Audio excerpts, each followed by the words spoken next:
எங்கள் பரலோக தேவனே உங்களுக்கு நன்றி செலுத்துகிறோம். இந்த நேரத்தில் எங்களோட பேசும் இயேசுவின் மூலம் பிதாவே. ஆமென். இந்த நாள் நாம் பார்க்க போகிற செய்தியின் தலைப்பு எப்பொழுதும் எப்பொழுதுமே நம்ம எப்படி நடக்க வேண்டும். இன்னைக்கு பார்த்தா ஒன்று பார்க்காத ஒன்று நடக்கக்கூடாது. இல்லை, அம்மா அப்பா பார்த்தா பிள்ளைகள் ஒரு மாதிரியாக நடப்பாங்க. அம்மா அப்பா கண்டு பார்வையில் அது பார்வை மறைஞ்சிச்சுன்னா வேற மாதிரி நடப்பாங்க. சில நேரம் ஹஸ்பண்டுடைய பார்வையில் ஒய்ஃப் என்ன செய்வாங்க, பயந்து பயந்து நடப்பாங்க. அவங்களும் மனுஷன் தான், நீங்களும் மனுஷி தான். எதுக்கு பயந்து பயந்து நடக்குது? தப்பு இல்லைன்னா பயப்பட வேண்டிய அவசியமே இல்லை, அப்படிதானே? கணவனுக்கு பயந்து நடன்னு சொல்லலை, அன்பு செலுத்து கீழ்ப்படிந்து நடன்னு சொல்லியிருக்கிறார். எதுக்கெல்லாம் கீழ்ப்படிக்கணுமோ கீழ்ப்படிங்க. முடிஞ்ச அளவுக்கு எல்லாமே கீழ்ப்படிக்க முடியாட்டா கூட கொஞ்சமாவது ஹானர் பண்ணலாம். இல்லை, ஒரே ஒரு தடவை தான் உயிர் வாழ போறீங்க, அதுக்கு என்ன செய்யலாம்? இருக்கிற வரைக்கும் உங்கள் புருஷனை நீங்கள் கனம் பண்ணி வாழ்ந்தா அது ஒரு பிள்ளைகளுக்கு எக்ஸாம்பிள். நாளைக்கு பிள்ளைகள் என்ன செய்யும்? கல்யாணம் பண்ணும்போது அது தன்னை கணவனை கனம் பண்ணி வாழும், அப்படிதானே? அதுக்கு பார்க்கறதுக்கு நீங்கள் தான். ரெண்டாவது டீச்சர்ஸ், மூணாவது சபை. இதெல்லாம் பிள்ளைகள் கற்றுக்கொள்ளக்கூடிய இடம். பெண்கள் மூலியமாக இருக்கிறத தான் இதெல்லாம் சொல்கிறோம். அப்படின்லாம் சொல்ல முடியுமா? ஜென்ஸ் முன்னாடி சொல்ல முடியாது, பார்க்க மாட்டாங்கன்னு நினைக்கிறேன். பார்க்குறவங்க இருந்தாலும் பரவாயில்ல, தப்பு கிடையாது. அப்போ எப்பொழுதும் பயந்து இருக்கிறவர்கள் அப்படின்னு சொல்லி நம்ம சிலதெல்லாம் பார்க்க போகிறோம். ஆண்டவருக்கு என்ன செய்யணுமா? எப்போதும் பயந்து இருக்கணுமா? யாருக்கு பயப்படுறோமோ தெரியலையா தெரியாது. தேவனுக்கு மட்டும் என்ன செய்யணும்? எப்போதும் பயந்து இருக்கணும். சர்ச்சுக்கு வரும்போது மட்டும் கிடையாது, பார்த்து 2 நாள் தலை காமிச்சு போயிடலாம், அப்போ கிடையாது. எப்போதும் பயந்து இருக்க வேண்டும். அதுதான் ரொம்ப பாக்கியம் சொல்லி வேதம் சொல்லுது. நம்ம அதை தான் பார்க்க போகிறோம். நீதிமொழிகள் 28:14 வசனத்தை வாசிக்கும் போது, எப்பொழுதும் பயந்திருக்கிறவன் பாக்கியவான், தன் இருதயத்தை கடினப்படுத்துகிறவனோ தீங்கிலே விழுவான். எப்பொழுதும் பயந்திருக்கணும். அந்தி சந்தி மத்தியான வேலையிலெல்லாம் தியானம் பண்ணி முறையிடுகிறேன் தாவீது சொல்றாரு பாருங்களேன்.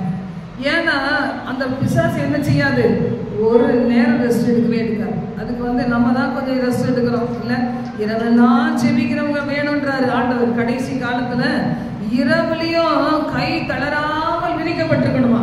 நெகமியா காலத்துல பார்த்தீங்களா? நெகமியா காலத்துல இரவுலையும் என்ன செய்யணும்? பகல் மாறு ராமாறு வேலைக்கு ஆட்களை அப்பாயிண்ட் பண்ணார். இந்த கிறிஸ்துவின் பணி ஆண்டவருடைய ஊழியத்தில் என்ன செய்யணும்? அப்பாயிண்ட் பண்ணிக்கிட்டே இருக்கணும். புதுசு புதுசா ஆட்கள் வேணும். நம்முடைய ஊழியத்தில் நம்ம ஜெபம் முடிஞ்ச அளவு பண்ணுறோம் தான், எப்படியோ பண்ணுறோம். ஆனால் இது பத்தாது. ஆண்டவர் சொல்கிறார், இந்த இடத்த கொடுக்கும்போது ஆண்டவர் சொன்னார், என் கண்களில் உனக்கு தயவு கிடைக்கும். ஆனால் என்ன செய்யணும்? நீ இடைவிடாமல் ஜெபம் பண்ணிகிட்டே இருன்னு சொன்னார். சில பேர் நினைப்பாங்க, இது ஜெபம் தான் பண்ணுது, வேறு என்ன பண்ணுது, வீட்டில் சமைக்கிறதுலே நினைப்பாங்க. ஆனால் ஆண்டவர் மட்டும் என்கிட்ட என்ன சொல்கிறார்? இந்த ஜெபம் பத்தாது, இடைவிடாமல் ஜெபம் பண்ணிகிட்டே இரு. இதுக்கு நடுவில் ஃபோன் கால் வந்தால் கோவம் தான் வரும். சில நேரத்தில் ஒரு தடவை பேசலாம் ஒரு மனுஷங்கிட்ட, அவ்வளோதான். மனுஷங்கிட்டேயும் கொஞ்ச நேரம் பேசலாம். எப்போதும் பேசிட்டு இருந்தால் நான் என்ன பண்ண முடியும்? நம்ம பாட்டில் ஒரு கம்ப்யூட்டர் ஆன் பண்ணி வச்சுட்டு சொல்கிறாங்க பாரு, அப்படியே சொன்னதையே சொல்லும். நேற்று அப்படி தான் ஒரு மெசேஜ் எடுத்து தெரியாமல் ஃப்ரெஷ் ஹோம் போட்டேன். அது எதுக்கோ போட்டால் அங்கே போயிடுச்சு. புரியல சாரி இருந்து. சரி, அதுதான் கம்ப்யூட்டர் மூளை, அதான் அதில் பண்ணி வச்சுருப்பாங்க. மனுஷனாக இருக்க போகிறான், நம்ம ஏதாவது ரீசன் சொன்னான் பார்த்துட்டே இருந்தேன். ஏதாவது ஆஃப் பண்ணி போட்டேன். நீ பாட்டில் போட்டதே போடு, அது ஒரு 10 தடவையாக போட்டது. சாரி, எனக்கு புரியல. சரி, உனக்கு எங்கே புரிய போகுது? நீ என்ன மனுஷனாக இருந்தால் உனக்கு புரியும், நீ தான் கம்ப்யூட்டர் ஆச்சு அப்படி நினச்சிட்டு பேசாமல் இருந்துட்ட பாருங்க. சில நேரத்தில் அப்படி தான் இருக்க வேண்டியது. ஒருத்தர் காலை ஃபார்வர்ட் பண்ணிட்டு பேசாமல் இருந்துருவாங்க. அந்த மாதிரி இருக்கலாமான்னு தோணும். ஏன்னா நம்முடைய எதிராளி என்ன செய்யறான்? தனக்கு கொஞ்ச காலம்தான் இருக்கிறது என்று அறிந்து எவனை விழுங்கலாமோ என்று சொல்லி அவன் என்ன செய்யறானா? வகை தேடி சுற்றி திரிகிறான். அவனுக்கு ரெஸ்டே கிடையாது. நம்ம என்ன செய்யக்கூடாது? ரெஸ்டே எடுக்கக்கூடாது. அவனை ஓட விரட்டுறதுல அவன் தீவிரமா இருக்க வேண்டிய நேரம் இது. ஒவ்வொரு குடும்பத்துக்கு விரோதமா, தனிப்பட்ட நபருக்கு விரோதமா பிசாசு எப்படி போராடுறானோ அப்படி போராடுறான். ஊழியக்காரங்களுக்கு விரோதமா, ஊழியக்காரிகளுக்கு விரோதமா. அதனால தான் 2 நாள் குறைஞ்சது 1.5 நாள் ஊற போட்டு வந்திருக்கிறேன். உங்களுக்கு தெரியுமா? அரிசியை ஊற வச்சு சமைச்சோம்னா நிறைய வரும். பார்த்துருக்கீங்களா? குவான்டிட்டி நிறையா வரும். குக்கர் சாதத்துக்கும் கண்ணாடி போட்டால் யாருன்னு எனக்கு தெரியும். என்னையே பார்க்கலன்னு நினைக்கிறீங்க? கண்ணாடி அவுத்துறேன் பாருங்க. அது என்ன செய்யும்? ஊற வச்ச சாதம் என்ன செய்யும்? நிறையா வரும். வீட்டில் இவ்வளோ 1 டம்ளர் இருக்குது, அவளை போட்டால் 2 நாளைக்கு சாப்பிட முடியும். மத்தியானம் ஒரு வேளை தானே சாப்பிட்றோம், 2 நேரம் சாப்பிட முடியும். பார்த்தீங்கன்னா அது மாதிரி தேவ பிரசனத்தில் ஊற போடணும். நம்ம நல்லா ஊறிடணும். நல்லா ஊறிட்டோன்னா நம்ம குவான்டிட்டியே அதிகம், குவாலிட்டியே ரொம்ப அதிகம். இஸ்ரவேல் ஜனங்கள் பார்த்தீங்கன்னா குவான்டிட்டி கம்மி தான், ஆனால் குவாலிட்டி நல்லா இருந்ததுனால பார்த்து பயந்தாங்களாம். இன்னைக்கு நம்ம அப்படி குவான்டிட்டி கம்மியாக இருக்கிறோம். இது நிரம்புறதுக்கு ஆட்களை கொண்டு வரணும். இந்த வருஷம் போல 250 பேர் பெண்கள் ஊழியத்துலேயும் அப்படி தான் வரணும். மற்ற நாட்களையும் 250 போதும். இந்த வருஷத்துக்கு அது போதும்னு நான் நினச்சிருக்கேன். அப்படி வந்தால் 2 சர்வீஸாக மாற்றிடலாம் அப்படின்னு சொல்லி ஆண்டவர்கிட்ட கேட்டேன். எத்தனை பேர் நம்புறீங்க? ஹல்லேலூயா, ஹல்லேலூயா. நமக்கு தானே பெருமை. இந்த மாதிரி சிஸ்டர் எங்கே போய் பெருமை காட்டுறது? உங்களுக்கும் பெருமை தான். எங்கள் ஊழியத்தை இப்படி வளர செய்தார். நாங்கள் தூக்கி போடப்பட்டோம், வெட்டி விடப்பட்டோம், துரத்தி விடப்பட்டோம், எங்களை பழுகவும் பெருகவும் பண்ணினார். ஹல்லேலூயா, ஹல்லேலூயா. லிங்க்ல இருக்க பிள்ளைகள் கூட அப்படி நினைக்கணும். பாருங்க, பெருகிட்டே இருக்கிறாங்க. நமக்கு ஃபோன் தான் பத்தலை. இன்னைக்கு ஒரு ஃபோன் வாங்கலாம்னு நினைக்கிறேன். தேவன் நல்லவர். ஹல்லேலூயா, ஹல்லேலூயா. தேவைகள் பெருக பெருக பெருக கர்த்தரை கரம் விரிச்சிட்டே போகும். ஏன்னா அவர்கள் நம்ம என்ன சம்பாதிக்க போறோமா, என்ன பண்ண போறோம்? ஒன்றும் இல்லை. வானத்தையும் பூமியை படைத்த கர்த்தராலே இவர்கள் ஆசீர்வதிக்கப்பட்டவர்கள். எனக்கு ஒரு கல்யாணத்தில் தான் ஜெபம் பண்ணி ஆசீர்வதிச்சுட்டு வந்தேன்.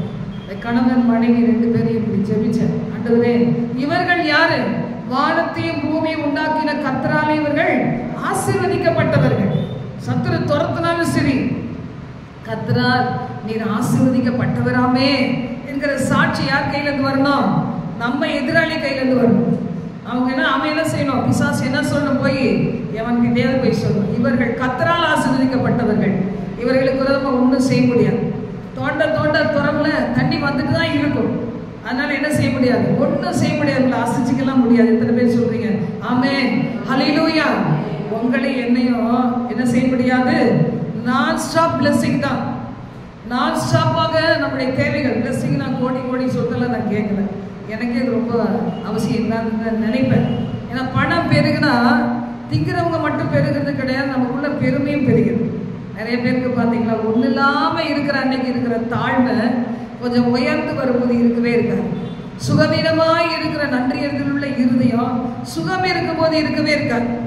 ஒரே ஒரு சிங்கிள் வீடு, சொந்த வீடு கொடுத்துட்டா போதும், கையில் பிடிக்கவே முடியாது. ஒரு சிலர் அப்படியே மறந்துட்டே இருப்பாங்க. எந்த வீடோ வாசலோ கோடி கோடி சொத்துக்களோ அழகோ இளமையோ வாலிபமோ எதுவுமே நிரந்தரமே கிடையாது. இந்த நிலையற்ற உலகத்துல தான் வாழ்கிறோம். பாருங்க, கர்த்தருடைய வார்த்தை என்ன சொல்லுகிறது? எப்பொழுதும் பயந்திருக்கிறவன் பாக்கியவான். அந்தி சந்தி மத்தியான வேளையில பயந்திருக்கிறவன் பாக்கியவான். உயர்விலையும் பயந்திருக்கிறவன், தாழ்விலையும் பயந்திருக்கிறவன் பாக்கியவான். கூட்டத்தில் இருந்தாலும் பயந்திருக்கிறவன், தனிமையில இருந்தாலும் பயந்திருக்கிறவன் பாக்கியவான். ஆனா இருதயத்தை கடினப்படுத்துகிறவன் இருக்கிறான். பாத்தீங்களா? அதான் காலில் ஜெபம் பண்ணிட்டோம்ல, ராத்திரி ஜெபம் பண்ண போறோம். இதுக்கு இடையில என்னத்துக்கு தேவ பயம்? நமக்கே கன்ஃபெஷன் இருக்கு. கிறிஸ்தவ குடும்பங்கள்ல இருக்கு. நான் என்ன கிறிஸ்டியன்ஸ் என்ன நினைப்பாங்க? வாரத்துக்கு ஒரு நாள் கன்ஃபெஷன். நான் கூட ஆசையா இருக்கும்போது அப்படிதான் நினைச்சேன். வாரத்துக்கு ஒரு நாள் சாமியார்கிட்ட போய் சொன்னா போதும். போய் 10 தடவை சொன்னேன். போய் தான் நிறைய சொல்லுவோம். எல்லாருமே ஏமாத்துறதெல்லாம் கூட கொஞ்சமா தான் ஏமாத்துவோம். சின்ன பிள்ளைல தான் என்ன பண்ணுவோம்? அப்பா அம்மா கண் பார்வை போச்சுன்னா அப்படியே கொஞ்சம் அவங்க என்ன அப்படி இழுத்து பிடிச்சி முடியத்தை பிடிச்சி வச்சிருந்தா அங்கே போனான் அப்படியே லூஸ் ஆகிடும். அப்படித்தானே? அவங்க பாவடையெல்லாம் உயர்த்தி கட்டி விடுவாங்க. காலெல்லாம் தெரியும், வெக்கமாக இருக்கும். அப்படிதான் போகணும். போனோன்னா அப்படின்னா போதும், கீழே இறங்கிடும். அதே மாதிரி இப்போ நிற்கவே மாட்டேன், கீழே தான் நிற்குது. இந்த மாதிரி சின்ன பிள்ளை தொட்டில் பழக்கம் சுடுகாடு மட்டும் வாங்க பாருங்க. அம்மா அப்பா ஓவரா டைட்டாக பிடிக்க பிடிக்க பிள்ளைங்க டைட்டால அப்படி போனோன்னு லூஸ் பண்ணி இறகுகளை விரிச்சு பறந்துடுவாங்க. என்ன செய்வேன்? சிறகு இல்லாமலே பறக்கிறேன். சிறகு வீட்டில் தானே கட் பண்ணி வைப்பீங்க, அப்படி போனோன்னு கவனிச்சுக்கிறேன். நம்ம பிள்ளைகளை அப்படிதான் ரொம்ப ஓவரா டைட்டும் பண்ணக்கூடாது, ஓவராகவும் என்ன செய்யக்கூடாது, அப்படியே அவுத்து போட்டுருவா. அவங்க தான் சொல்லுவாங்க, என்னவோ சொல்லுவாங்க, அவுத்து விட்ட கழுத மாதிரி ஆக்கிடக்கூடாது.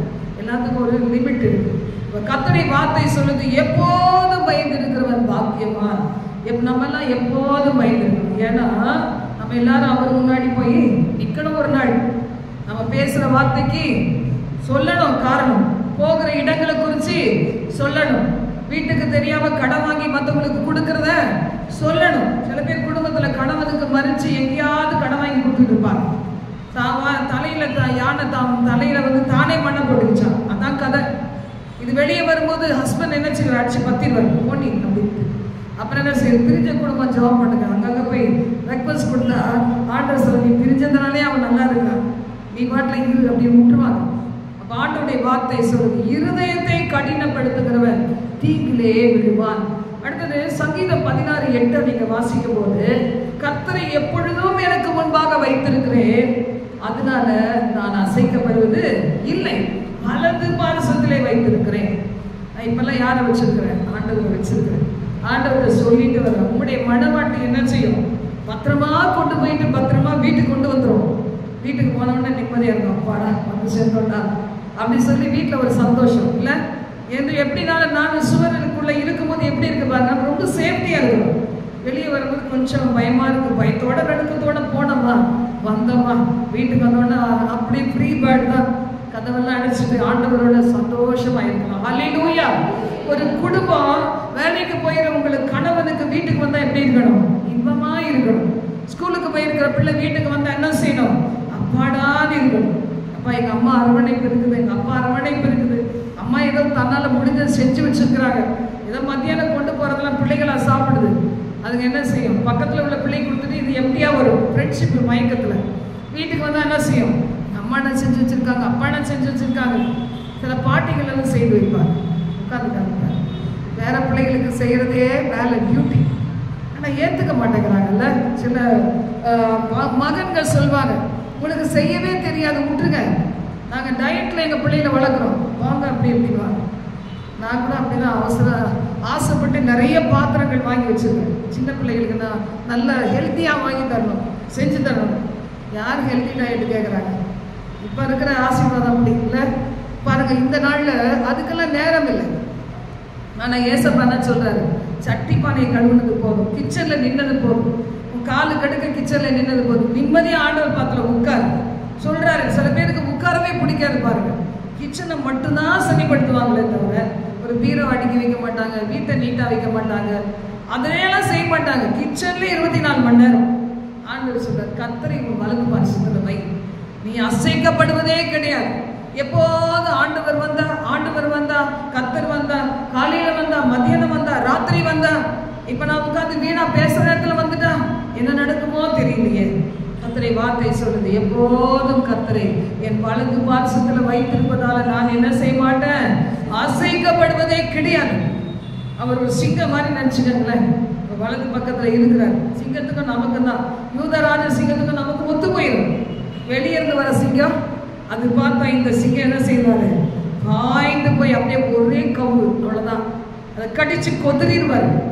யூதராஜ சிங்கம் இல்ல. பாருங்கள் என்னை அழுத்தும் போது உன் பாதத்தை நான் பிடித்து கொள்வேன்.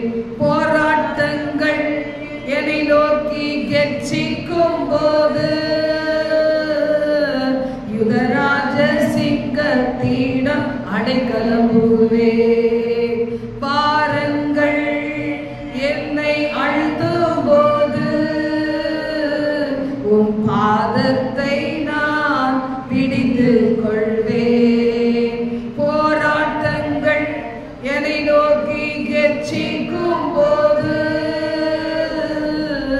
யுதராஜ சிங்கத்திடம் அடைக்கலம் புகுவேன். தூக்கி சுமப்பீரே வாழ்நாளெல்லாம், தூக்கி சுமப்பீரே வாழ்நாளெல்லாம், உந்தன் தோள்களில் நான் இருப்பேன், பயமின்றி வாழ்ந்திடுவேன். தூக்கி சுமப்பீரே வாழ்நாளெல்லாம், தூக்கி சுமப்பீரே வாழ்நாளெல்லாம், உந்தன் தோள்களில் நான் கிடப்பேன், பயமின்றி வாழ்ந்திடுவேன். வேதத்துல பாத்தீங்களா யாரெல்லாம் எப்பவுமே ஆண்டவரை தன் கண் முன்னாடி வச்சிருந்தார்? நிறைய பேர் இருக்கிறாங்க. யோசேப்பை பாத்தீங்களா? அவர் கண் முன்னாடியே கர்த்தரை வச்சிருந்ததுனால தான் அசைக்கப்படவே இல்லை.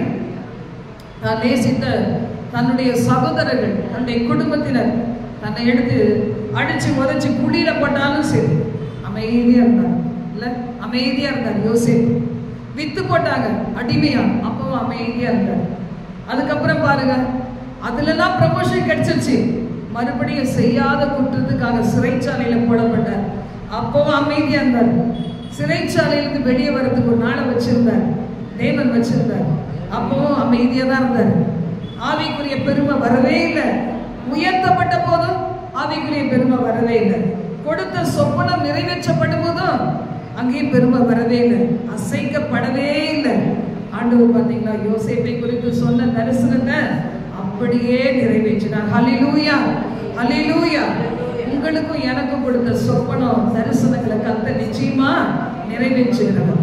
ஆண்டவரால எல்லாமே முடியும். எத்தனை பேர் ஆமென் சொல்றீங்க? ஹல்லேலூயா, ஹல்லேலூயா. கர்த்தர் நிறைவேற்றுகிறவர். கர்த்தரை வலது பாரிசத்தில் வைத்திருப்பதனால், கர்த்தருக்கு எப்பொழுதுமே நான் பயந்திருக்கிறதுனால் அசைக்கப்படுவதே கிடையாது, அசைக்கப்படுவதே கிடையாது. சொல்றீங்களா? கையை அசைச்சு சொல்லுங்க, சாத்தானே நான் அசைக்கப்படுவதே கிடையாது. என் குடும்பத்தை நீ அசைக்கவே முடியாது, என் பிள்ளைகளை நீ எங்கேயுமே அசைக்கவே முடியாது. நான் ஒருத்தி நின்றுகிட்டு என்ன செய்யறேன்? ஆண்டவர் பாதத்தை பிடிச்சிருக்கிறேன், போராடி கொண்டு இருக்கிறேன், உபவாசித்து கொண்டு இருக்கிறேன், என் ஆத்துமாவை ஒடுக்கி கொண்டே இருக்கிறேன், அவருடைய வார்த்தைக்கு கீழ்ப்படிந்து நடந்து கொண்டே இருக்கிறேன். நான் என்ன செய்ய முடியாது? அசைக்கப்படுவதே கிடையாது. ஹல்லேலூயா. விமலதியா கரதரபௌஷ்யா கரபா ஓரஹம்தனிதியா துரிகபல பிரகதனா. அடுத்து பாத்தீங்கன்னா சங்கீதம் 34 முதல் 10 வசனங்களை வாசிக்கும் போது பாருங்க, எப்போதும் நான் கர்த்தரை ஸ்தோத்தரித்துட்டே இருப்பேன். எத்தனை பேர் நம்புறீங்க? நான் ஸ்தோத்தரிச்சா எனக்கு வாழ்க்கையில் ஆண்டவர் எல்லாம் செய்வார். சங்கீதம் 34 பாத்தீங்கன்னா, அபிமலேக்கு ராஜா கிட்ட தப்பிச்சு வரும்போது இந்த தாவீது பாடின சங்கீதம். கூட எதிரிகள் கரத்துல விட்டுற மாட்டார், தரித்திர வறுமையில விட்டுற மாட்டார், மரண பள்ளத்தாக்குல அப்படியே விட்டுற மாட்டார். நம்ம மட்டும் உஷாரா இருந்தா, நம்ம மட்டும் அந்த சூழ்நிலையை அப்படியே ஏற்றுக்கொள்ளாம இருந்தா நம்ம வெட்கப்பட்டு போகவே மாட்டோம். தாவீதுக்கு என்ன இருந்தது? ஒரு நம்பிக்கை இருந்தது. துன்பங்கள் எவ்வளோ வந்துச்சு, ஆனா சமஸ்த இஸ்ரவேல் மேலேயும் தன்னை தேவன் ஒருவர் ராஜாவாக மாற்றுவார், அதுல நம்பிக்கை இருந்தது. தன் மேல இருந்த அபிஷேகத்தின் மீது நம்பிக்கை இருந்தது. எல்லாரையும் விட்டுட்டு என் தலையில ஆண்டவர் அபிஷேகத்தை தைலத்தை கொடுத்தாரு, என் சகோதரர்களுக்கு கொடுக்காத மேன்மை எனக்கு கொடுத்தாரு, அந்த ராஜரீக அபிஷேகத்தை என் மீது கொடுத்தாரு. ராஜாவுக்கே விடுதலை நான் தான் கொடுத்தேன், என் மேல இருக்க அபிஷேகம் கொடுத்தது நான் தான் இல்ல, என்னை அபிஷேகித்த அந்த அபிஷேகம் கொடுத்தது. எத்தனை பேர் நம்புறீங்க? உங்க மேல அபிஷேகம் இருக்குதா? அபிஷேகம் என் தலை மேலே, ஆவியானவர் எனக்குள்ளே. ஹல்லேலூயா. அபிஷேகம் தலை மேல இருக்குது, அது தலை மேல மட்டும் இல்ல. இப்ப சங்கீதம் 133 படி இந்த இடத்துல கூடி வரும்போது என்ன ஆகுது? அபிஷேகம் தலை மேல இருக்கிறது. என் முகத்தெல்லாம் நினைச்சு, என் உடம்பெல்லாம் நினைச்சு வழிந்தோடுகிற ஒரு அபிஷேகம். ஹல்லேலூயா. இந்த அபிஷேகம் என்ன செய்யும்? இது என்னை நிறைத்திருக்கிறதுனால என் குடும்பத்தில் அது என்ன செய்யும்? என்னை கொண்டு போகிற இடமெல்லாம் அது வழிந்து ஓடும். அது அப்படியே நீங்க என்ன செய்யணும்? தக்க வைத்துக் கொள்ளணும், ஸ்பெண்ட் பண்ணக்கூடாது. எனக்கு அப்படிதான் ஆசை. என் மேல என்ன செய்யணும்? அபிஷேகம் நேத்துக்கா எத்தனை நாட்கள் காத்திருந்தாலும் சரி, இந்த அபிஷேகம் ஸ்பெண்ட் ஆயிடக்கூடாது, அது செலவழிந்து போகவே கூடாது. உன்னதத்திலிருந்து ஆவியானவர் என் மேல மழையை போல பொழியப்பட்டு கொண்டே இருக்கணும். திறந்து வச்சிருக்க என்ன நிரப்புங்கப்பா, நிரப்புங்கப்பா, நிரப்புங்கப்பான்னு. எத்தனை பேர் திறந்து வச்சிருக்கீங்க? மூடி போட்டு கவுத்திட்டீங்க, அதை ஒரு மூலையில வச்சிட்டீங்களா? திறந்து வைங்க. ஹல்லேலூயா.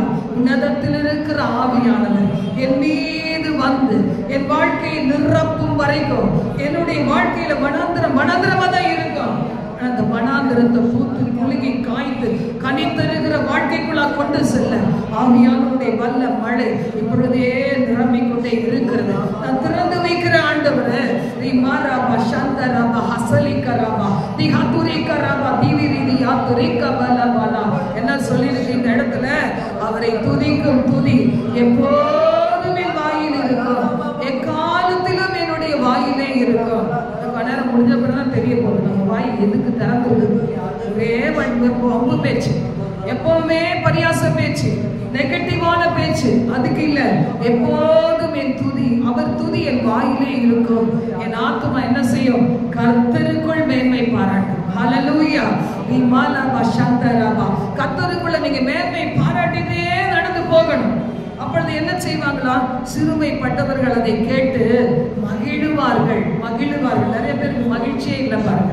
இவ்வளவு நேரம் பாடணும், இவ்வளவு நேரம் துதிச்சோம், இவ்வளவு நேரம் அபிஷேகித்தார், இவ்வளவு நேரம் அக்கினி கொண்டு உங்களுக்குள்ள இருக்க கட்டுகளை உடைத்தார், ஜீவன் தருகிற வார்த்தைகளை பேசுகிறாரு. இன்னும் அப்படியே சோர்வா வச்சுக்கிட்டே இருந்தீங்க. என்ன செய்யணும்? என் ஆத்மா என்ன செய்யணும்? ஆண்டவருக்குள்ளாக மகிழ வேண்டும். என்னோட கூட கர்த்தரை மகிமைப்படுத்துங்கள். நாம் ஒருமித்து அவர் நாமத்தை உயர்த்துவோமாக. ஹல்லேலூயா சொல்லி ஒருமித்து நாமத்தை உயர்த்தலாமா? கர்த்தரின் நாமத்தை உயர்த்துவோமாக. ஹல்லேலூயா, ஹல்லேலூயா. ஆண்டவருடைய வார்த்தை சொல்லுது, நான் கர்த்தரை தேடினேன், அவர் எனக்கு செவி கொடுத்தார், என் எல்லா பயத்துக்கும் என்னை நீங்களாக்கி விட்டார். பயம், எவ்வளவு பயம்! ஐயோ, இவங்க அடிச்சிருவாங்களோ, இவங்க சொன்ன மாதிரியே செஞ்சிருவாங்களோ, ஒருவேளை என்னுடைய மேன்மை எல்லாம் போயிருமோ அப்படின்னா நீங்க நினைச்சீங்கன்னா, இன்னைக்கு ஆண்டவருடைய வார்த்தை சொல்லுது, இல்லை இல்லை, நான் உன்னை என்ன செய்வேன்? பயத்துக்கு நீங்களாக்குவேன். ஆண்டவருக்கு முடியாது ஏதாவது இருக்குதா? மனுஷனுக்கு முடியாது, அதுக்கு முடியாது, இதுக்கு முடியாது, விக்கிரகங்களுக்கு முடியாது, வேளாங்கண்ணி மாதாவுக்கு முடியாது. நான் கண்டுபிடிச்சு இயேசுகிட்ட வந்தேன். இயேசுக்கு முடியாதுன்னு எங்க போவேன்? ஆண்டவருக்கு மேல ஒரு சக்தியே கிடையவே கிடையாது. பிதாவாகிய தேவன், குமாரனாகிய கர்த்தர், ஆவியான தேவனுக்கு மேல ஒரு சக்தியே கிடையாது.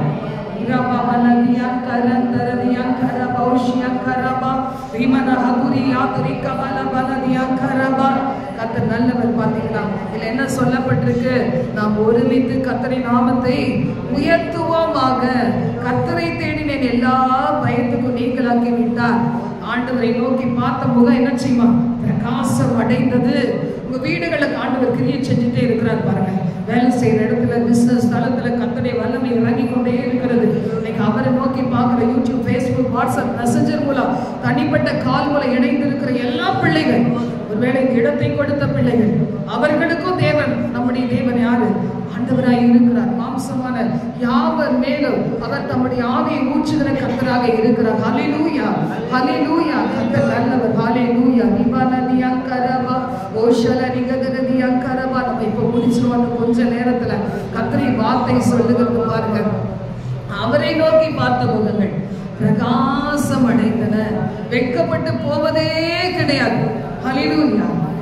ஒரு போதும் கைவிட மாட்டார் இயேசு, ஒரு போதும் விலகிட மாட்டார், ஒரு போதும் அவரின் ஜனங்கள் வெட்கமடைய விட மாட்டார், ஒரு போதும் கைவிட மாட்டார் இயேசு, ஒரு போதும் விலகிட மாட்டார், ஒரு போதும் அவரின் ஜனங்கள் வெட்கமடைய விட மாட்டார். 34ஆம் சங்கீதம் தானே பார்த்தோம். 6ஆம் வசனம் சொல்லுது பாருங்க. இந்த ஏழை கூப்பிட்டான். யாரெல்லாம் இங்க வந்து கூப்பிட்டீங்க? இந்த நாட்டில் கூப்பிட்டுருக்கீங்களா? எத்தனை பேர் கூப்பிட்டீங்க? இயேசுவேன்னு கூப்பிட்டீங்களா? உங்க பிரச்சனையை சொன்னீங்களா? இந்த ஏழை கூப்பிட்டான். கர்த்தர் கேட்டு அவன் இடுக்கண்களுக்கு எல்லாம் நீங்களாக்கி ரட்சித்தார். கர்த்தருடைய தூதனை இப்ப அனுப்பி இருக்கிறாரு பாருங்க, உங்களுக்காக, எனக்காக. நடக்கும்போது, ஸ்டெப்ல நடக்கும்போது, போகும்போது, வரும்போது எல்லாம் தூதனை அனுப்பி அவருக்கு பயந்தவர்களை சூழ பாளையம் இறங்கி அவர்களை விடுவிக்கிறார். கர்த்தர் நல்லவர் என்பதை ருசித்து பாருங்கள். அவர் மேல் நம்பிக்கையா இருக்க மனுஷன் பாக்கியவான். உங்க வீட்டுல யாருக்கு வேணா நம்பிக்கை இல்லாம இருக்கலாம், உங்களுக்கு நம்பிக்கை இருக்குதா? அப்ப நீங்க யாரு? பாக்கியவதி. சொல்லுங்க, நான் பாக்கியவதி, நான் பாக்கியவதி அப்படின்னு சொல்லுங்க. நான் கர்த்தரை தேடி இந்த இடத்துல வந்திருக்கிறேன், எவ்வளோ தூரத்துல இருந்து வந்திருக்கிறேன். ஆனா ஆண்டவருடைய வார்த்தை சொல்லுது, கர்த்தரை தேடி ஒரு நன்மையும் குறைவு படவே படாது. ஆண்டவர் சொல்றார், உங்களுடைய வானம் உங்களுக்கு திறக்கப்படும், உங்களுடைய வானம், உங்களுடைய பூமி உங்களுக்கு பலனை கொடுக்கும். ஆண்டவருடைய வார்த்தை சொல்லுது பாருங்க. இன்னைக்கு யாரை பார்த்து நம்ம இன்னைக்கு என்ன செய்யறோம்? எங்கிட்டே இருக்கிறோம். அவங்களாம் நல்லா இருக்கிறாங்க, அவங்கெல்லாம் தேவனையா தேடுறாங்க, ஆனா நல்லா இருக்காங்களே, நான் மட்டும் இப்படி இருக்கிறேன். ஆனா மெய்யான ஆசீர்வாதம் எது? யோசித்து பாருங்க. கொஞ்ச காலம் வர ஆசீர்வாதம் தேவையா, இல்ல நிரந்தரமா இருக்கிற ஆசீர்வாதம் தேவையா? ஆசீர்வாதத்தை கொடுக்கிற மாதிரி கொடுத்து அழிக்கிற மாதிரி அழிச்சிடும் பிசாசு. ஆனா நம்முடைய தேவன் யாரு? நிரந்தரமாய் ஆசீர்வதிக்கிறவர். நிரந்தரமாய் நன்மை செய்கிறவர். கொடுக்கிற சுகம் நிரந்தரமானது. நாகமாண்டி குஷ்டம் போனதுதான். நாகமாண்டி குஷ்டம் மறுபடி வந்தது கிடையாது. இன்னைக்கு நமக்கு சுகம் கொடுத்தா அது நிரந்தரமானது. ஆசீர்வாதம் கொடுத்தா நிரந்தரமானது. கர்த்தரின் ஆசீர்வாதம் ஐஸ்வரியத்தை தரும். அதனோடு அவர் வேதனை கூட்டவே மாட்டார். பாருங்க, அதெல்லாம் சரீரத்துல பலவீனத்தை உணர்றீங்க. கர்த்தருடைய வல்லமை இறங்கி கொண்டு நெஞ்சு பக்கத்துல வலி இருக்குதா? நெஞ்சு பக்கத்துல எனக்கு வலிக்குது. ஒருவேளை அல்சர் அதிகமாயிடுச்சா? கேஸ்ட்ரிக் ப்ராப்ளம் இருக்குதா? யோசிச்சுருக்கீங்களா? கை விரல் மடக்க முடியல, அப்படியே ஒரு ஜக்கு தண்ணி கூட தூக்க முடியலன்னு யாராவது ஒருத்தர் இருக்கிறீங்களா? நான் நம்புறேன் யாரோ ஒருத்தர் இருக்கிறீங்க. யாரோ ஒரு சிலர் இருக்கிறீங்க. இந்த முழக்க இந்த கைகள் இதுல பாத்தீங்கன்னா ஒரு ஜக்கு தண்ணி தூக்கினா கூட வலிக்குதேன்னு கதறீங்க. ஆனா நீங்க தான் அந்த வேலையை செய்யணும். அதை யாருமே செய்ய மாட்டாங்க. அந்த நிலைமையில சிலர் வந்திருக்கிறீங்க. சில பேர் பார்த்து கொண்டு இருக்கிறீங்க. சில பேர் சின்ன போன்ல இருக்கிறீங்க. கர்த்தருடைய ஹீலிங் இப்பொழுது உங்களுக்கு சுகத்தை கொடுக்குது. பாருங்க, ரிசீவ் பண்ணிக்கங்க. ஆமென் ஆண்டவரே என்று சொல்லி கரங்களை உயர்த்தி காமிச்சு விரல காமிச்சு ஆண்டவரை பெற்றுக்கொள்ளுகிறப்பா, பெற்றுக்கொள்ளுகிறப்பா சொல்லுங்களேன். உங்களுடைய கரங்கள்ல இருக்கிற கணுக்கள், இந்த இடம் என்ன தெரியாது, அந்த இடத்துல இருக்கிற வலி வேதனைகள் இப்ப ஆண்டவர் நீக்கி போடுகிறார். சில காலங்களா அதை அனுபவிச்சுட்டே இருக்கீங்க. ஒருவேளை இது வாதமா இருக்குமா நினைக்கிறீங்க. ஆனா இந்த நேரத்தில் அவருடைய தழும்புகள் அவைகளை முறிக்கிறது. ஆண்டவருடைய வல்லமையை பெற்றுக்கொள்ளுங்க, பெற்றுக்கொள்ளுங்க. நீங்க பேசுனா உலர்ந்த எலும்பு உயிரிடும். இந்த நேரத்தில் நான் பேசுகிறேன், உங்களுக்கு சொல்லுகிறேன், விடுதலையை பெற்றுக்கொள்ளுங்க, பெற்றுக்கொள்ளுங்க. ரிசீவ் ரிசீவ் ரிசீவ் ரிசீவ் பெற்றுக்கொள்ளுகிறேன் சொல்லுங்க. உலர்ந்த எலும்பு உயிரிடைந்தது. அது ஒரு மனுஷனா ஆகிற வரைக்கும், அது ஆவியை கொடுத்து நடக்கிற வைக்கிற வரைக்கும் கர்த்தருடைய ஆவியானவர் சொன்னார், பேசு பேசு பேசு பேசு பேசு. ஹalleluya ஹalleluya ஹalleluya. ஆண்டவர் நல்ல தேவனாய் இருக்கிறார். பாருங்க, நீங்க அப்புறமா வாசித்துக்கோங்க.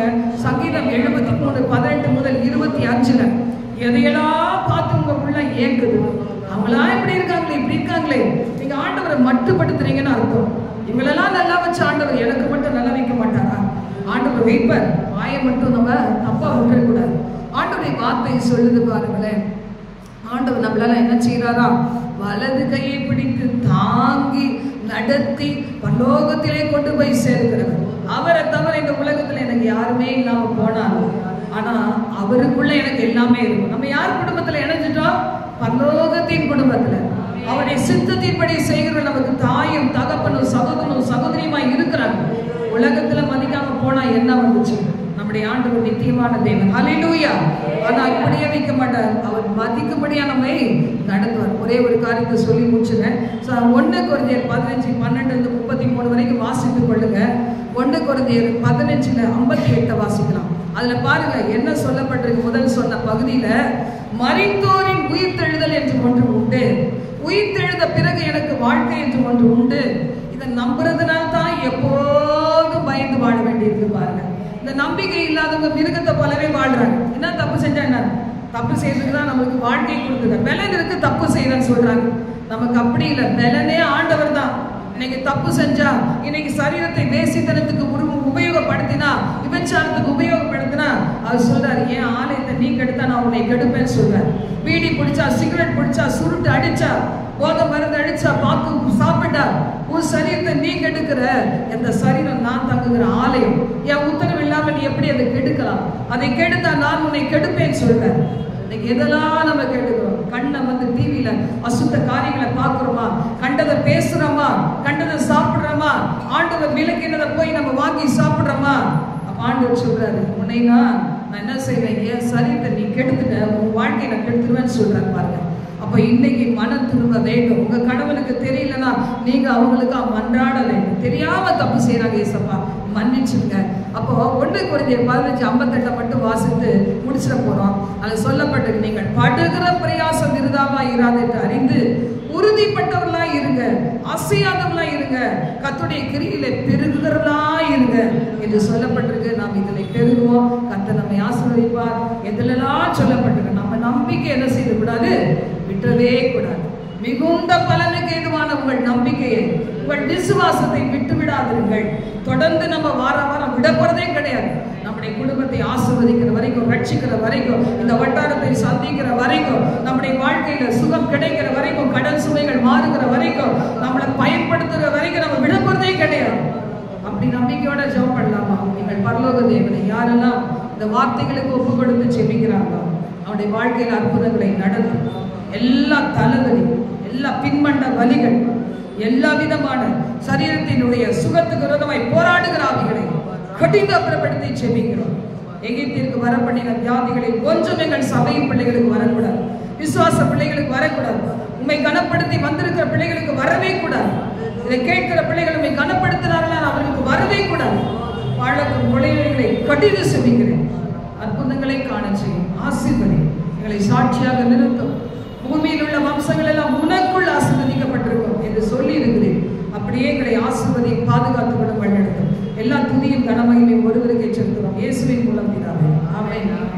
சேர்ந்து சொல்லலாமா? என் ஆத்துமாவே கர்த்தரை ஸ்தோத்திரி, என் முழுவதுமே உடைய பரிசுத்தத்தை ஸ்தோத்திரி. என் ஆத்துமாவே கர்த்தரை ஸ்தோத்திரி, கர்த்தரை சகலமானதை மறவாதே. ஆமென். ஹல்லேலூயா, ஹல்லேலூயா, ஹல்லேலூயா. God bless you.